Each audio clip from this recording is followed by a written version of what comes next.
Welcome to this edition of Nutrition Tips from GRT Health. This is your host, Roger, and we are going to have Tudor, our nutrition specialist, on the line here. Going to be asking him some questions. Hope you enjoy it. Feel free to post some questions down below the video, and we will answer them as best we can. Let's get started. What is our Oh, topic for today? well, let's look at how we can best spot out dietary disasters in nutrition labels.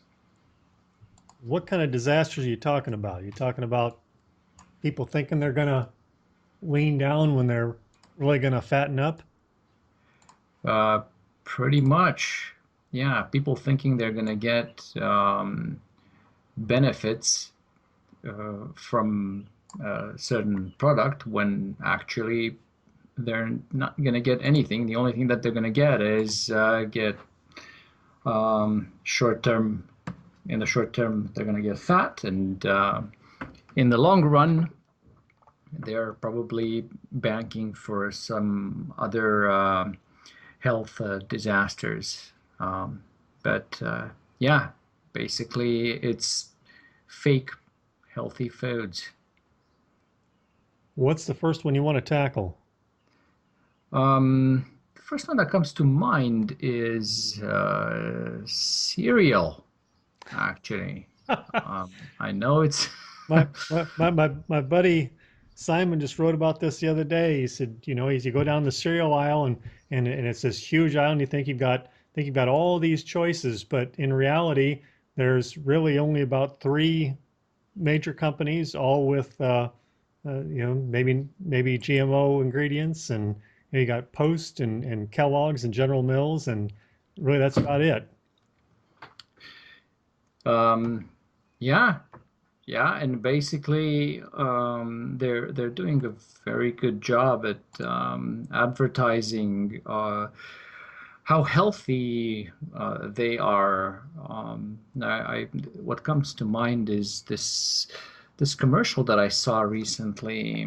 I don't watch a lot of TV, but this one just really hit home because it was showing kids that were super active and running outside and playing. I think it was street hockey, which is something that appeals to, I guess, the Canadian market. And what's interesting is that uh,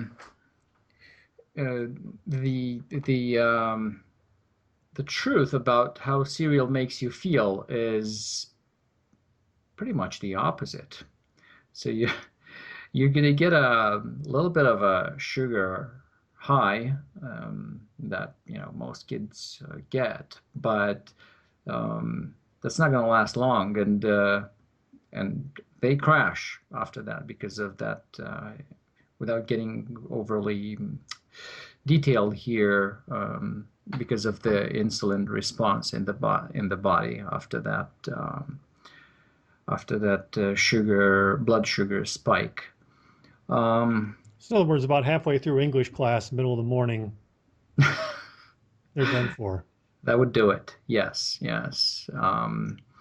And Okay, so that was the commercial, and the other angle that I see them taking a lot is the fiber angle. So when you're talking to the older population, myself included, um, fiber is it's a strong selling point, right? You want fiber in your diet, and what's an easier way of getting it than some good old cereal?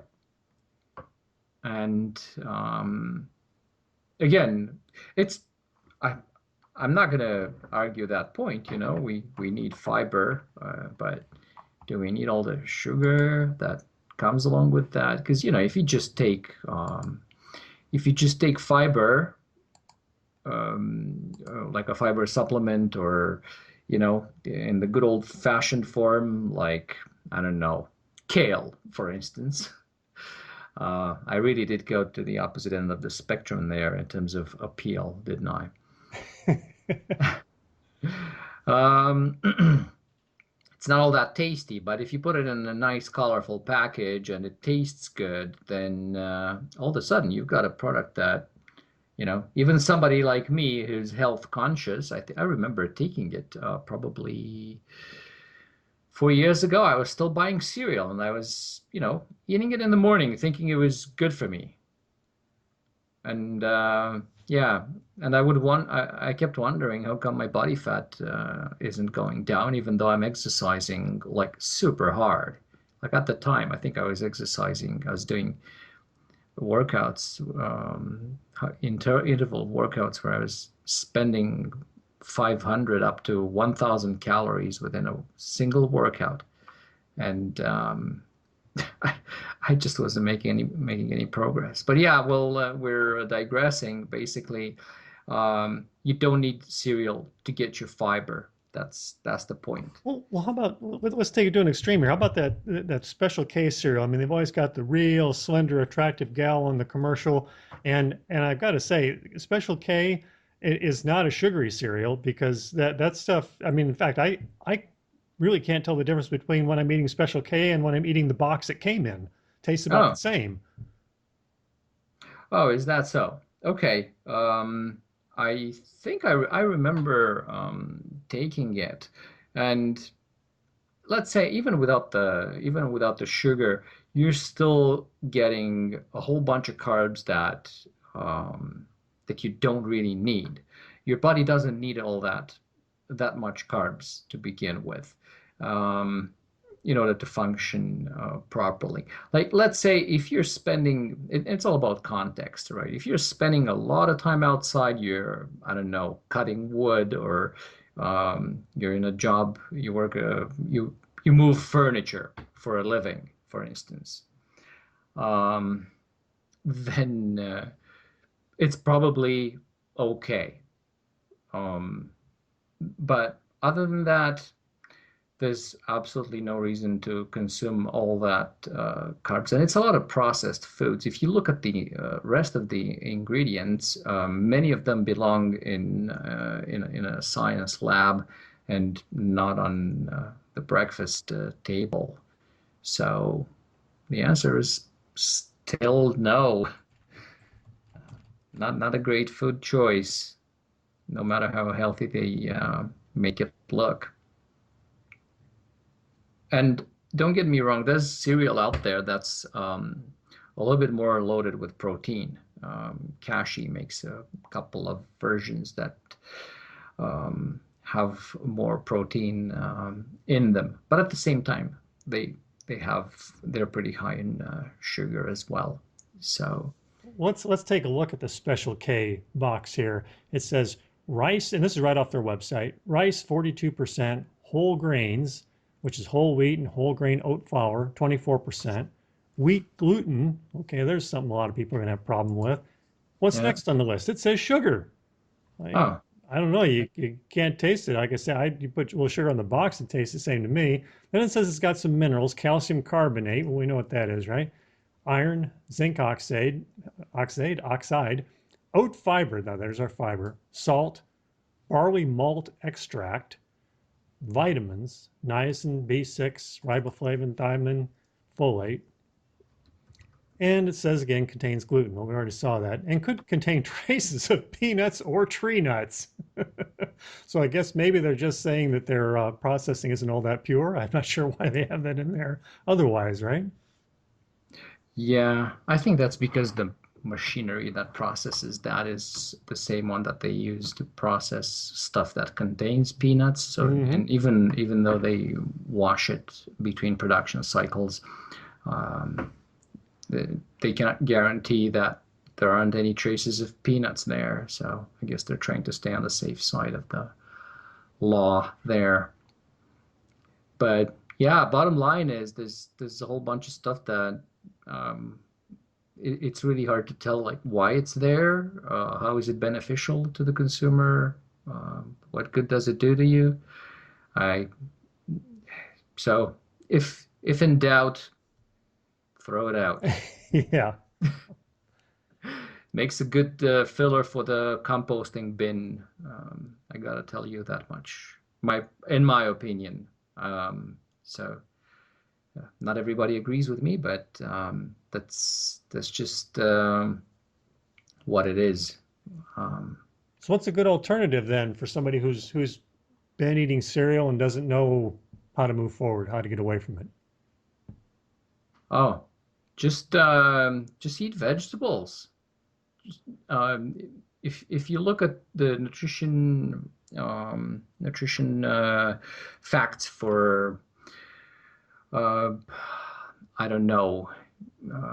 Again, kale comes to mind, Swiss chard, and lettuce, and all these greens that we use in salads, even broccoli, cucumbers, all this stuff that's in season now because we're in June. Um, all this stuff has so much fiber, and they're like if you get a variety of what I just mentioned, a mix of what I just said, um, and put together a very simple salad. It doesn't take more than 10, 15 minutes to prepare. Um, you're going to get a lot of vitamins, a lot of fiber, some protein. You can obviously cannot rely on that for protein, but as far as fiber goes, it's a much better choice. How And about I know how about adding in a hard-boiled egg? sweet, yeah. I'm all for it. I wish I could think of that whenever I put a salad together. But usually I have like other sources of protein, but um, a hard-boiled egg or even a couple of hard-boiled eggs, and not just the white part, because people are afraid of fat for some reason, and they think there's cholesterol in the yolk. The whole boiled egg, yeah, it's a fabulous source of complete protein, a protein with a full amino acid profile that'll make this a complete meal. And if you don't want to make it too fatty, you just instead of pouring olive oil over it, you just take one of those little oil spray things that you can buy off of Amazon. I don't see them commonly in the stores, but you can buy it on Amazon. Spray it with a little bit of olive oil, not a processed oil. Add a couple of teaspoons of apple cider vinegar, and you got yourself a meal that you're gonna you're gonna look for my phone number to thank me later. We'll have to find a link to that little oil spritzer on Amazon, put it in the description of this video. But the thing that I like about the hard-boiled egg is that it's one of those things you can have prepared ahead of time. And I think a lot of people that like cereal like the convenience of just go to the cupboard, open the box. I got one eye open, one eye closed, and I just dump some cereal in the bowl. I pour some milk on it, and I'm having breakfast. Yeah, and this is why we're all so fit and thin and happy. Yeah, well, Um, and that's just it. I think it's as a person maybe takes a few days to get used to this, they might see the improvement quickly enough to maybe realize that it's worth the extra few minutes to have that stuff ready to go in the morning and not reach for that box of cereal in the cupboard instead. hmm Well, here's a quick tip. One thing you can do is whenever buying eggs, you can buy two cartons, like 2 dozen cartons. One carton you can leave it for, whenever you want to do like an omelet or whatever. The other one, or maybe half of it, let's say 6 eggs, you boil them all at once and put them in a separate bowl.